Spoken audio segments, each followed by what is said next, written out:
जय हिंद, नमस्कार जी। कैसे हैं आप सभी लोग? उम्मीद करते हैं कि अच्छे होंगे और स्वस्थ होंगे और आप सभी लोग की पढ़ाई बहुत ही बढ़िया से चल रही होगी। पिछला क्लास में आप सभी लोग को हम सिखाए थे गुणनखंड से गुणनफल के रूप में कैसे व्यक्त करते हैं। आज एक नया टॉपिक सिखाएंगे, बहुत ही आप लोग के एग्जाम में हर साल पूछा गया है, ठीक ना, और इस बार भी पूछने का संभावना बहुत ही है, ठीक ना। इसको समझिएगा किस तरीका से समझना है जी, ठीक ना। आइए देखिएगा कैसे।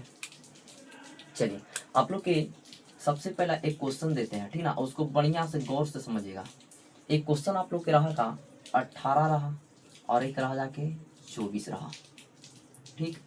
और इसका हम पूछ दिए जाके मस्सा पूछ दिए, ठीक। यानी इसी को बोलते हैं का HCF पूछ दिए। 18 और 24 का क्या पूछ दिए? HCF पूछ दिए। तो देखिए 18 और 24 का HCF सबसे पहले आप लोग याद कीजिएगा कैसे है। तो यहाँ से देखिएगा 18 का अगर निकालेगा तो 18 को तोड़ेंगे तो क्या हो जाएगा, 2 × 3 × 3 के फॉर्म में लिख सकते हैं, ठीक है।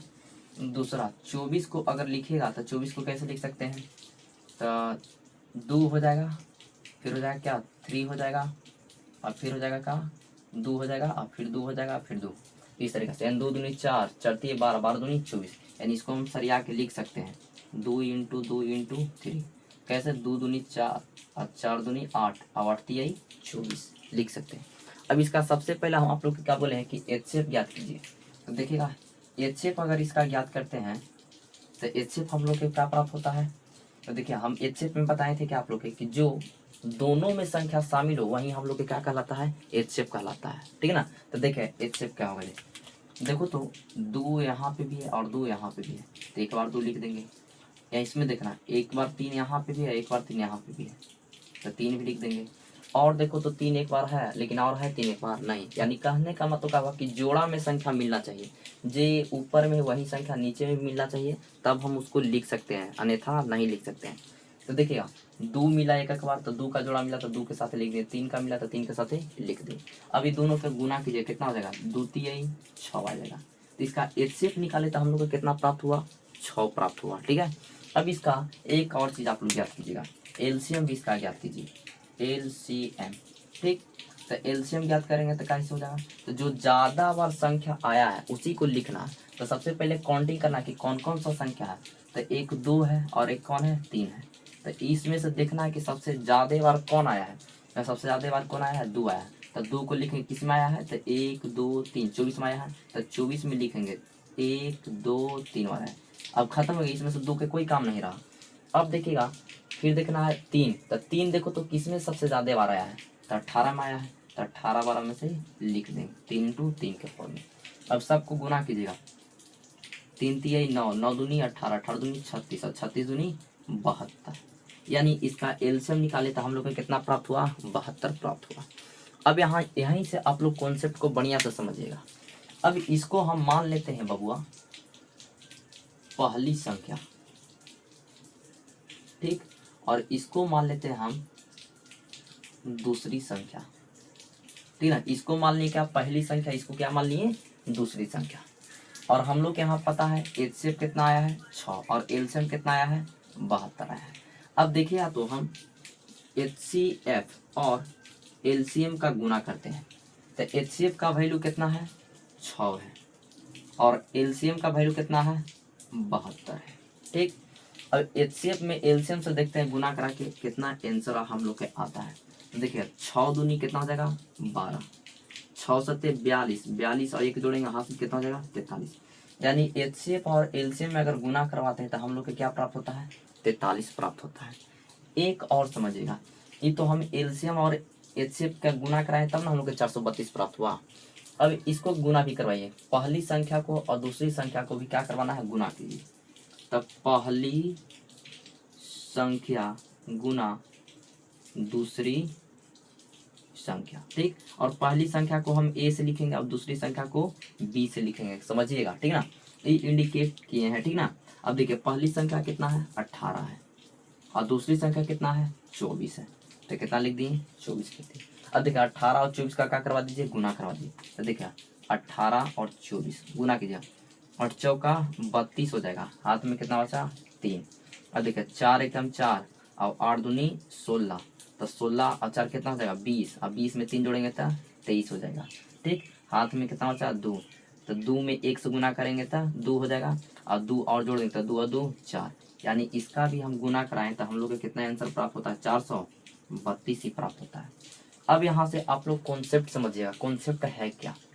हम लोग को यहाँ देखना है कि यही दो संख्या का एलसीएम और एचसीएफ निकाले, एलसीएम निकाले तब 72 आया, और एचसीएफ निकाले तो कितना आया 6 आया, और यही एलसीएम और एचसीएफ को आपस में जब गुना करवाए तब कितना आया 432 आया। ठीक है, और यही दो संख्या को हम गुना करवा दें तब कितना आया 432 आया। अर्थात कहने का मतलब का हुआ कि यहाँ से एक फॉर्मूला तैयार हुआ। ठीक है ना, फॉर्मूला कौन सा तैयार हुआ कि पहली संख्या गुना दूसरी संख्या बराबर एचसीएफ गुना एलसीएम, एचसीएफ गुना एलसीएम। ठीक ना, ये बहुत ही ज़्यादा इम्पोर्टेंट फॉर्मूला है। ठीक ना, और इससे हर साल एग्जाम में आप लोग के क्वेश्चन पूछा ही जाता है। ठीक ना, आइए इस पे हम कुछ एग्जाम्पल क्वेश्चन करवाते हैं। ठीक ना, कि किस तरीका से इस पे हम लोग के क्वेश्चन पूछा जाता है। ठीक, तो देखिएगा क्वेश्चन हम लिखते हैं। ठीक, तो कुछ क्वेश्चन लिखे हैं, इस क्वेश्चन का सॉल्यूशन करते हैं। ठीक ना, आइए अब देखिएगा यहाँ से सबसे पहला हल लिखेंगे। ठीक ना, हल लिखेंगे, और इसमें सबसे पहले आप लोग को देखना है क्या कि क्या क्या हम लोग के संख्या मालूम है। जो जो संख्या मालूम रहेगा ना उसको सबसे पहले आप लोग लिखिएगा। ठीक ना, फिर उसके बाद सॉल्यूशन कीजिएगा तब बढ़िया रहेगा। ठीक ना, तो देखिए सबसे पहला क्वेश्चन बढ़िया से पढ़ना है। यदि पहली एवं दूसरी संख्या क्रमशः 48 एवं 90 है तथा इनका मस्सा 2 है तो लसा ज्ञात करें। ये हम क्वेश्चन एक बार पढ़ लिए। अब इसमें क्या क्या मालूम है उस चीज को क्या करना है, सबसे पहले लिख लेना है। देखिए सबसे पहले हम लिख देते हैं यहाँ पे हल में लिखने का कि दिया है। ठीक, तो दिया है क्या क्या हम लोग के मालूम है, तो दिया है पहली संख्या, तो पहली संख्या का मान कितना दिया है 48 है। ठीक, दूसरा में क्या दिया है दूसरी संख्या, तो दूसरी संख्या का मान कितना दिया है 90 दिया है। ठीक, और क्या दिया है तथा इनका मस्सा, यानी मस्सा का भी मान दे दिया है, अर्थात बोल सकते हैं का एचसीएफ का मान कितना है 2 है।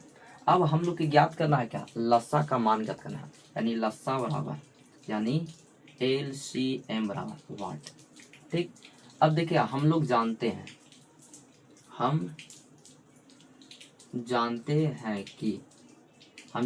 कि पहली संख्या गुने दूसरी संख्या बराबर एचसीएफ गुना एलसीएम होता है। एचसीएफ गुना क्या होता है एलसीएम होता है। ये आप लोग के अभी कुछ देर पहले कॉन्सेप्ट में हम बताए हैं। ठीक ना, आइए अब देखिए पहली संख्या का मान कितना दिया हुआ 48, यहाँ पे 48 लिख दिए। दूसरी संख्या का मान कितना दिया है 90, तो 90 लिख दिए। एचसीएफ का मान कितना दिया है तो 2 यहाँ पे लिख दिए। ठीक, एलसीएम का मान हम लोग के निकालना है, तो एलसीएम 10 का 10 रहने दिए। अब देखा जो कट रहा है उसको काट दीजिए, तो देखिए काटेंगे तो 2 से काटेंगे तो कितना 24 दूनी 48, ये तो कट जाएगा। अब देखो यहाँ पे कितना होता 24 और यहाँ पे कितना बचा 90 बराबर, इस साइड कुछ भी नहीं बचा था, एक बचा यहाँ पे। एक में अगर एलसीएम से गुना करेंगे तो एलसीएम में खाली आएगा। अब देखो तो 24 में 90 से हमको गुना करवाना है। ठीक है, तो 24 में अगर 90 से गुना कराएंगे तो कितना जाएगा 9 चौका कितना हो जाएगा 36 हो जाएगा। ठीक, 9 दूनी 18, अब 18 और 3 कितना हो जाएगा 21। यहाँ पे 0 था तो एक बार यहाँ पे क्या लगा देंगे 0, यानी एलसीएम का मान हम लोग को कितना आ गया 2160 आ गया। ठीक, इसीलिए बोल सकते हैं एलसीएम बराबर 2160, यही आप लोग के क्या हो जाएगा आंसर हो जाएगा। आप लोग आशा करते हैं कि ये वाला क्वेश्चन बहुत ही बढ़िया से समझ में आया होगा। तब तक के लिए यहीं तक रहने देते हैं। जय हिंद, जय भारत।